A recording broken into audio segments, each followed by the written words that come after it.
한번 따라해 보겠습니다. 피스메이커 사역, 인간 관계의 갈등. 여러분, 전 세계에서 변호사가 제일 많은 나라가 어느 나라일 것 같습니까? 변호사가 제일 많은 나라. 우리나라요? 예. 근데 우리나라는 아니죠. 우리나라는 아니고, 자, 미국이 변호사가 제일 많습니다. 그래서 우리가 흔히 국제 변호사라고 이야기했을 때, 미국에서 활동하는 변호사들을 우리가 흔히 국제 변호사라고 얘기하는데요. 자, 변호사는 여러분 어떤 일들을 감당하죠? 우리가 이제 얼마 전에 이상한 변호사 우영우, 그래서 자폐를 앓고 있는 그 한 여자 아이가 성장하는 과정, 또 변호사가 되어서 활동하는 과정. 자, 이 변호사는 이제 죄인들을 변호해 주는 것이죠. 죄인들을. 그러니까 우리가 어떤 사건이 있었을 때, 이제 대부분 이제 형사 사건이 있었을 때, 그 죄를 묻는 것은 검사죠. 검사. 검사는 이 사람이 이 법에 위배되어서 이러이러한 죄를 범했습니다라고 그 죄에 대해서 묻는 것이 검사라고 한다면, 변호사는 이 사람이 비록 이러한 죄를 범했을지 모르지만은 이 사람은 정말 이렇기 때문에 어쩔 수 없이 이러한 일을 범하게 됐습니다 하면서 변론을 해주는 거예요. 그래서 검사의 역할은 법에 의해서 그 사람이 법을 어겼는지 안 어겼는지 봐서 이 법에 의해서 책임을 묻는 것이고, 또 변호사는 이 사람이 정말 그렇게 할 수밖에 없는 그러한 이유라든지 그 형편을 보면서 변론을 해주는 것입니다. 최종 판결은 누가 하죠?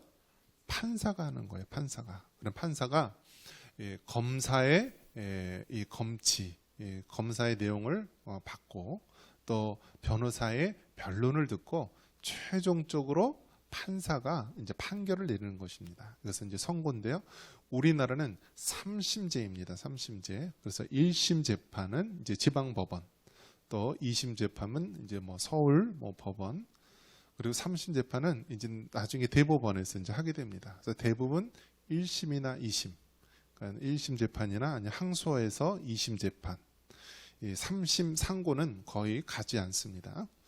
자, 이렇게 재판을 하게 되는데, 이 변호사들은 우리가 흔히 이렇게 검사의 이미지는 좀 나쁜 이미지처럼 느껴지고, 또 변호사의 의미는 굉장히 좀 좋은 일을 한다라는 의미로 우리가 느껴질지 모르지만 오히려 정반대인 경우가 있다라는 거예요.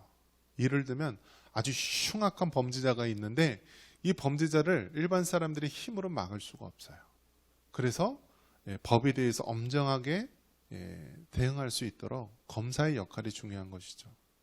근데 변호사는 그렇게 죄인의 편에서 사람들을 이렇게 변론해주는 좋은 의미의 변론도 있지만은 돈을 받아가지고요, 흉악한 죄인들도 그냥 너무 죄를 가볍게 여기는 경우가 있어요. 예전에 스토커 남자가 있는데 그 남자가 이 여자가 자기 사랑을 안 받아준다 그래서 그 여자의 집에 가서요, 그 여인의 여자를 죽이고요, 또 그 엄마도 죽이고 아버지는 죽이려다가 도망가서 이렇게 또 부상을 입고 하고, 그런데 그것을 이제 변호사가 변론을 해줬는데 그 사람은 정신적으로 문제가 있어서 뭐 그렇게 했다. 그 변호사가 어떤 방법을 많이 쓰죠? 우리나라는 술에 대해서 너무 관대해서 이 사람이 술에 취해서 온전한 정신이 아니다라고 해서 그렇게 하고, 또 저 사람이 정신적인 문제가 있어서 정신병 전력이 있어서 이렇다라고 하면서 그 사람이 죄를 묻기보다는 그 사람의 어떤 정신병적인 그런 이유를 들어서 감형을 시킵니다. 그래서 그런 것을 봤을 때 정말 변호사의 역할이 얼마나 우리에게 좋은 것만 있는 것이 아니라 나쁜 측면도 있다라는 것, 여기서 요즘에 더하는 것이 이 소송입니다. 소송. 그래서 요즘에는 변호사들이 이렇게 막 찾아다닌대요. 과거에는 변호사가 되기 위해서 사법고시 시험을 봤습니다. 그런데 요즘에는 이 로스쿨, 이제 그 법률 대학원에서 이 대학원 과정을 마치고 일정한 자격 시험을 보면은 다 변호사를 주는 거예요. 그래서 과거에는 사법고시 합격하는 사람이 뭐 50명이다, 100명이다 그러는데요. 요즘에는 막 1000명, 2000명씩 이렇게 해마다 양성이 되는 것입니다. 그러니까 변호사들이 많이 생긴다 보니까 일자리가 없는 거예요. 일이 없는 거예요. 그러니까 무엇을 하러 다니냐면 소송할 거리를 찾으러 다니는 거예요. 회사에서 전화하고 뭐하고 요거 소송하면 돈 되니까 이렇게 하라고 이거 저렇게 하면은 하라고. 그래서 지금 어떤 시대가 되었냐면 우리나라가 소송의 시대가 됐어요. 소송의 시대. 조금만 어려움이 있으면 소송합니다. 가족들끼리도 의견 대립이 있으면 또 형제들끼리 소송하고요. 교회에서도 문제가 생기면 소송하고요. 그럼 누구 배만 불려주게 하는 거죠? 변호사들 배만. 법률사무소 배만 배불리게 하는 경우가 많습니다. 소송받을 때 소송료 있고요. 또 소송에 또 승소하면 또 승소비, 또 결과 있으면 1심, 2심, 뭐 3심 계속해서 하는데요. 그럼 성경에서 뭐라고 하느냐? 성경에서 뭐라고 하느냐? 이토록 갈등과 다툼이 생기면은 소송으로 해야 되는 것이냐? 법률적으로 해야 되는 것이냐? 어떻게 해야 되는 것이냐? 그래서 먼저 여기에 대해서 성경은 우리에게 말씀해주고 있습니다. 한번 따라해 봅니다. 피스메이커 사역. 피스메이커 사역. 우리 예수님 믿는 사람을 한마디로 얘기한다면 피스메이커. 피스가 평화라는 뜻이고요. 메이커가 만드는 사람. 평화를 만드는 사람. 우리 예수님 믿는 사람은요. 평화를 만드는 사람이어야 한다라는 거예요. 세상 사람들은 막 소송을 하라, 뭐 어떻게 법률적으로 어떻게 걸어라, 뭐 해라 하면서 뭔가 법률적으로 하고 소송으로 하고 뭐 경제적으로 하려고 하고 이런 방법을 쓰지만 성경은 뭐냐면 성경적 원리에서 행하라라는 거예요.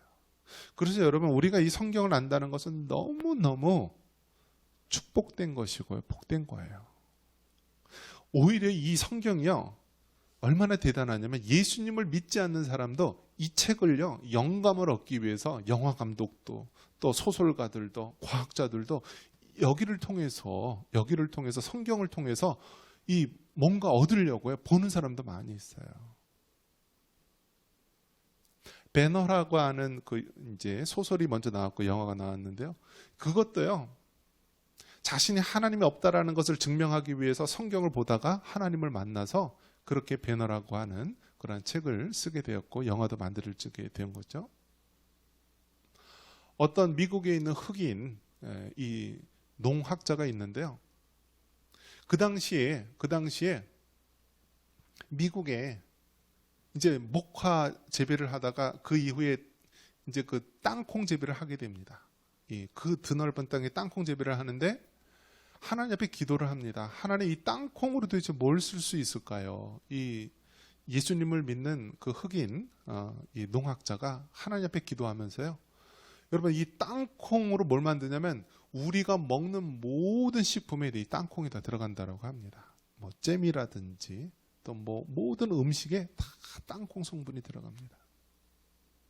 또 성경을 보다가 하나님께서 아담을 잔재어서 이 갈빗대를 취하여서 이 하와를 또 빚으셔서 만드는 것을 보고 성경을 통하여서 이 전신 마취를 통하여서 사람을 수술하는 것을 발견하게 됩니다.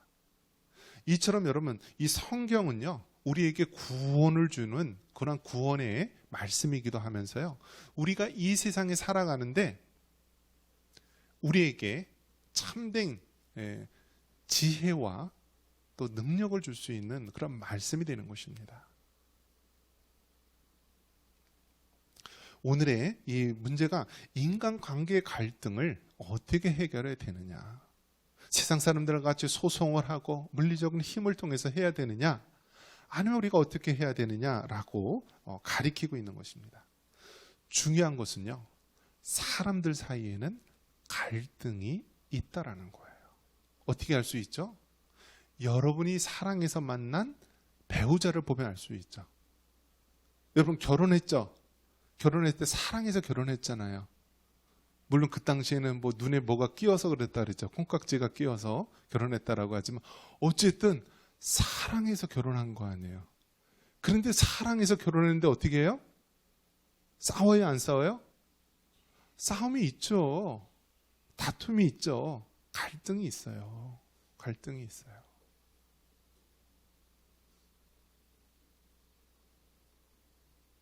저는 요즘에 이제 도전받는 그런 이야기를 들은 적이 있는데, 우리 부목사님의 아버님께서 목사님이세요. 목사님이신데요. 그 부목사님의 아버님은요, 부부가요, 존댓말을 한대요. 존댓말. 부부가 존댓말인데 평생 동안 존댓말을 하셨대요. 그래서 내가 봐도 부목사님하고 사모님은 존댓말 하는 것 같아요. 아버님의 영향을 받아서. 그래서 그것을 봤을 때 여러분, 이게 부부끼리 존댓말 하면은요, 싸우기 쉬울까요? 어려울까요? 싸우기 어렵죠. 존댓말 하면 어려워요. 왜요? 존댓말 자체가 뭐예요? 상대방을 높이는 말이잖아요. 근데 상대방을 높이면서 부부싸움을 하기 쉽지가 않아요. 그래서 굉장히 큰 도전이다. 근데 그것이 처음서부터 습관이 들지 않으면은 중간에 바뀌기가 굉장히 어렵잖아요. 존댓말 하는 게. 부부 싸움을 하게 되는 과정을 보면 어떻죠? 서로 이제 어떤 의견 대립, 갈등이 있잖아요. 갈등이 있는데 그것을 대화로서 잘 풀어 나가야 되는데, 한국 사람들은요, 대화 훈련이 잘 안 돼 있어요. 그래서 대화를 하다 보면 어떻게 되죠? 언성이 높아지는 거예요. 언성이 높아져요. 언성이 높아지고 막 이렇게 소리가 커지다가 말이 험해지죠. 그러다가 너 몇 살이야? 너 뭐 이렇게 하면서 막 이렇게 막 퍼지다가 큰 싸움으로 번지잖아요. 여러분, 남자하고 여자하고 말싸움이 붙었어요. 누가 이길까요? 안 겪어봤어요, 여러분? 남자하고 여자하고 부부싸움 하면 누가 이겨요? 말싸움 하면요. 남자가 져요. 여자한테 이길 수가 없어요. 그러니까 어떻게 해요? 남자는 또 말싸움이 지니까 어떻게 해요? 완력으로, 무력으로 또 그것을 제압하려고 하잖아요. 그러니까 결국 여러분, 사랑에서 만난 관계인 부부 사이에도요, 갈등이 있을 수 있고요. 그런데 이 갈등을 잘 관리하면 성숙한 자리로 나아갈 수 있는 기회가 되지만, 잘못하면은요, 이것이 깊은 상처가 되고요, 결국 부부가 틈이 나고 또 갈라지게 되는 그러한 아픔의 자리가 되고 만다라는 거예요. 성경에서도 보면, 그러면 교회 내에서도 갈등이 없느냐? 교회 내에서도 갈등이 없느냐? 이 사도행전 15장에 보면 바울과 바나바의 갈등의 관계가 나옵니다. 우리가 잘 아는 대로요, 사도 바울은 어떤 사람이에요? 이방인의 선교를 위해서 하나님이 세우신 그런 사도입니다. 그래서 사도 바울은 1차, 2차, 3차 전도여행, 또 예루살렘 여행, 로마 여행을 통해서 죽을 때까지 복음을 증거하며 살아갔는데요. 사도 바울은 처음에 어떻게 했어요? 처음서부터 사도였어요? 처음부터 예수님 따라가면서 그렇게 복음을 증거했어요? 그렇지 않았잖아요. 사도 바울은요, 기독교인들을 핍박하는데 앞장섰던 그런 사람입니다. 그래서 사도 바울이 이제 다메섹 도상에서 예수님을 만나고 변화되었을 때요, 주변에 있는 사람들이 다 두려워했어요. 저 사도 바울이 뭔가 꿍꿍이 속에 있어가지고 저렇게 속이는 거다. 그러면서 예수님의 제자들조차 사도 바울을 만나려 들지 않았습니다. 그런데 이때 나타난 사람이 누구냐면 바나바예요. 바나바는요, 주변의 사람들이 다 이 사울이라고 하는 청년, 즉 이제 바울이 된 거죠. 이 바울을 싫어해서 두려워해서 안 만나려고 하고 제자들조차도 안 만나려고 했을 때 이 바나바가 주선해서요 제자들하고 만나게 합니다. 사도들하고 만나게 합니다. 그리고 이 사울이라는 청년이 정말 변화되어서 하나님의 귀한 종이 되었습니다라고 그렇게 중재했던 역할을 한 사람입니다. 그래서 사도행전 이제 6장에 보면은요, 그러니까 4장에 보면은 이미 이 바나바, 요셉이라고 하는 바나바가 있는데 자신이 가진 이 밭을 팔아가지고 하나님의 교회에 또 이렇게 기증하면서요 헌납하는 부분이 나오는데 이 바나바가 예루살렘 교회 박해가 있은 이후에 안디옥 교회가 또 귀한 사명을 감당하는데 안디옥 교회의 담임 목사로 가게 됩니다. 누가요? 바나바가. 그런데 누굴 데리고 가요? 사울을 데리고 가는 거예요, 바울을. 그래서 바울은 누가 키워줬어요? 바나바가 키워준 거예요, 바나바가. 그런데 오늘 이 사도행전 15장에는 어떤 일이 벌어졌냐면 사도 바울이 이제 전도 여행을 갔다 오는데 전도 여행 중에 이 마가라고 하는 이 청년이 있었는데요. 전도 여행이 너무너무 힘드니까 그냥 중간에 돌아가 버렸어요. 집으로 가버렸어요. 그러니까 사도 바울이 어떻게 해요? 사도 바울의 성격은 철저한 사람이고 원리 원칙대로 하는 사람이었어요. 반면에 바나바는 어떤 사람이냐면 그 바나바라는 이름의 뜻이 위로의 사람이란 뜻으로서 바나바는 뭐든지 사람을 위로하면서 받아들이려고 했던 사람이에요. 사도 바울이 뭐라고 했냐면 이 마가라고 하는 청년은 중간에 전도여행이 힘들어서 탈락하고 그냥 떠나가 버린 사람 아니냐. 나 이 마가라는 청년하고 같이 못 가겠다라고 사도 바울은 한 거고요. 바나바는 그래도 우리가 받아줘야 되지 않느냐. 그래도 우리가 해야 되지 않느냐. 그래서 어떻게 되었어요? 이 사도 바울은 이 실라라고 하는 다른 사람을 데리고 전도여행을 떠났고요. 바나바는 마가라고 하는 이 사람을 데리고 각각 갈라져서 전도여행을 간 거예요. 여러분 무엇을 여러분 떠올리게 됩니까? 그 위대한 사도 바울도 그렇고요. 위로의 사람 바나바도 그렇고요. 갈등이 없을 수 없다라는 거예요.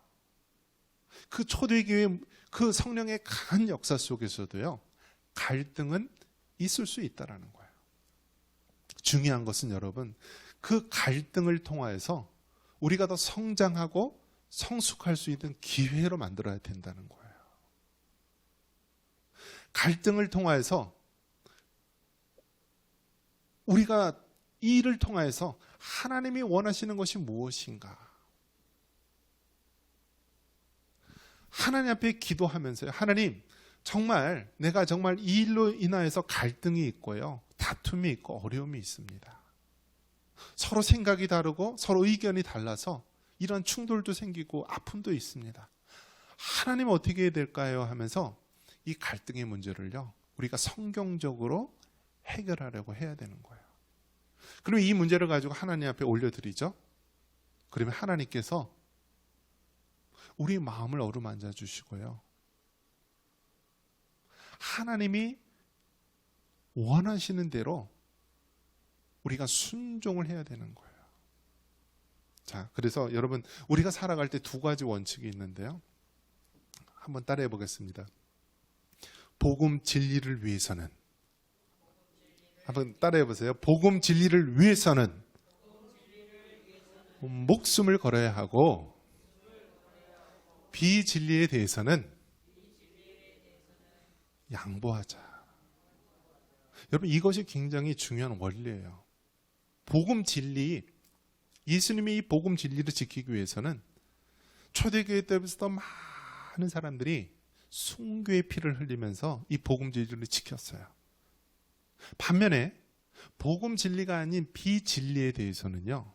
우리가 양보를 해야 되는 거예요. 양보를. 어떤 교회에서 다툼이 일어났는데 피아노를 오른쪽에 놔야 되느냐 피아노를 왼쪽에 놔야 되느냐 가지고 싸움이 붙었어요. 어디가 맞는 거예요? 피아노를 오른쪽에 둬야지 맞는 거예요? 왼쪽에 둬야지 맞는 거예요? 맞는 게 없잖아요. 그죠? 복음 진리는 목숨을 다해서 지켜야 되지만 비진리에 대해서는 양보하는 것이 필요한 거예요. 어떤 교회를 갔더니요, 교회 첨탑이 2개예요. 첨탑이, 이 십자가 있는 첨탑이 있죠. 우리 교회는 첨탑이 몇 개예요? 1개죠. 1개죠. 근데 어떤 교회는 첨탑이 이렇게 2개가 있어요.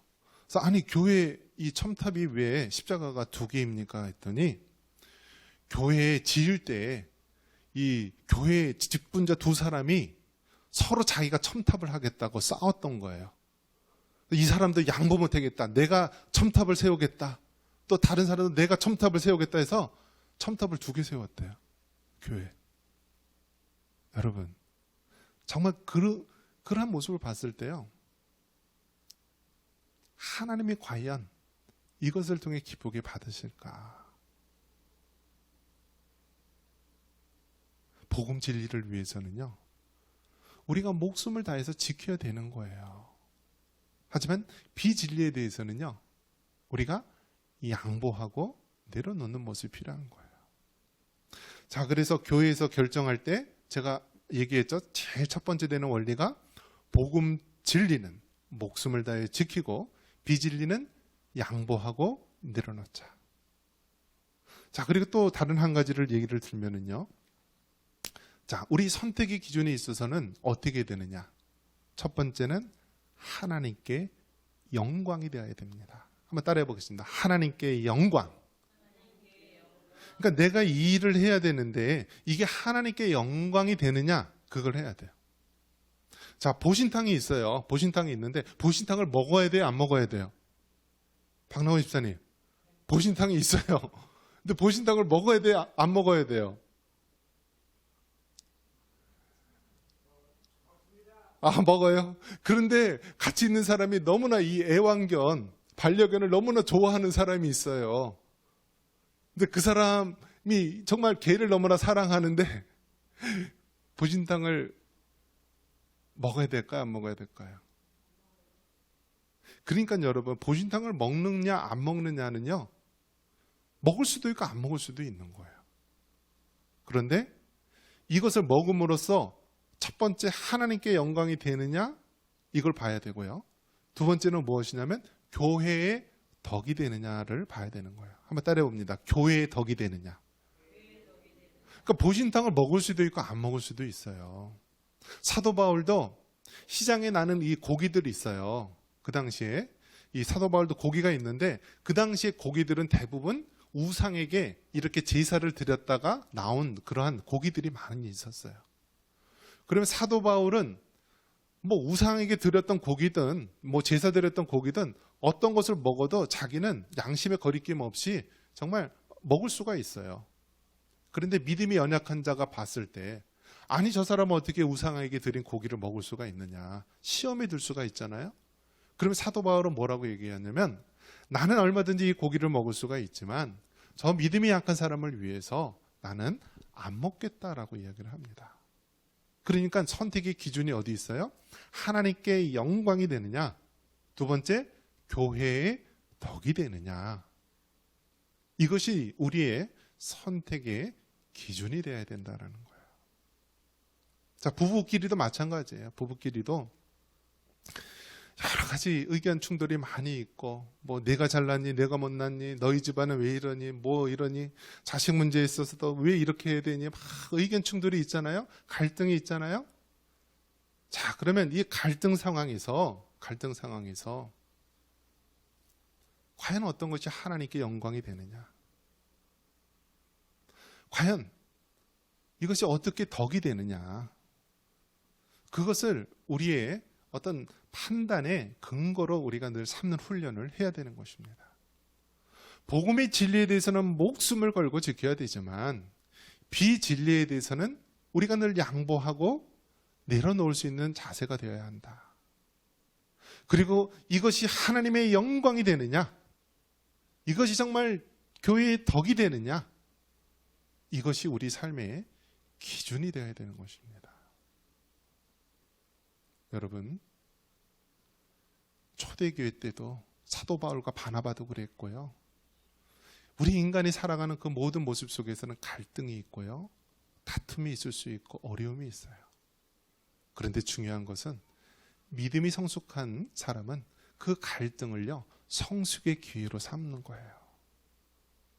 근데 믿음이 연약한 사람은 이것이 정말 큰 분열과 상처와 아픔으로 남게 되는 거예요.